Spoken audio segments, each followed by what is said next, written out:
હવે આગળ વાત કરીએ તો અરવલ્લી જિલ્લાના મોડાસા નગરપાલિકા દ્વારા પર્યાવરણ બચાવો અને પ્લાસ્ટિક મુક્ત શહેર બનાવવા માટે વિશેષ અભિયાન શરૂ કર્યું છે। અરવલ્લી જિલ્લાના મોડાસા નગરપાલિકા દ્વારા પર્યાવરણ બચાવવા અને પ્લાસ્ટિક મુક્ત શહેર બનાવવા માટે વિશેષ અભિયાન શરૂ કર્યું છે। બિનઉપયોગી કપડામાંથી કાપડની થેલી બનાવવા માટેની ઝુંબેશ શરૂ કરી છે। આ માટે નગરપાલિકા દ્વારા સપ્તાહના 2 દિવસ મોડાસા નગરપાલિકા ટાઉન હોલ ખાતે સખી મંડળની બહેનોને આ કામની સોંપણી કરવામાં આવી છે। સખી મંડળની બહેનો નગરજનો પાસેથી મરેલ કાપડમાંથી નિઃશુલ્ક થેલી બનાવી આપે છે। સખી મંડળની પ્રતિ એક મહિલાને 1 દિવસનું મહેનતાણું પણ ચૂકવવામાં આવે છે।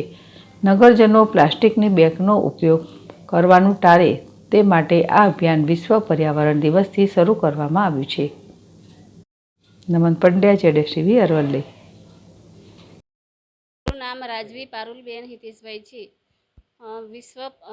5 જૂન વિશ્વ પર્યાવરણ દિવસે થેલીનું કાર્યક્રમ યોજવામાં આવ્યો હતો। તેમાં પ્લાસ્ટિકની થેલીનો ઉપયોગ ના કરી શકે એટલા માટે મોડાસા નગરપાલિકા તરફથી જૂના કપડાં આપી મોડાસા નગરજનોને જૂના કપડાં આપી થેલી ફ્રીમાં સીવવાની અમે નગરપાલિકા ટાઉન હોલ ખાતે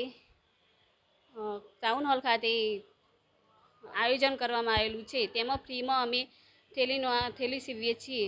તેમાં મોડાસા ગુરુકુળ સ્વસહાય જૂથની બહેનો તરફથી અમે થેલીને સીવીને આપીએ છીએ।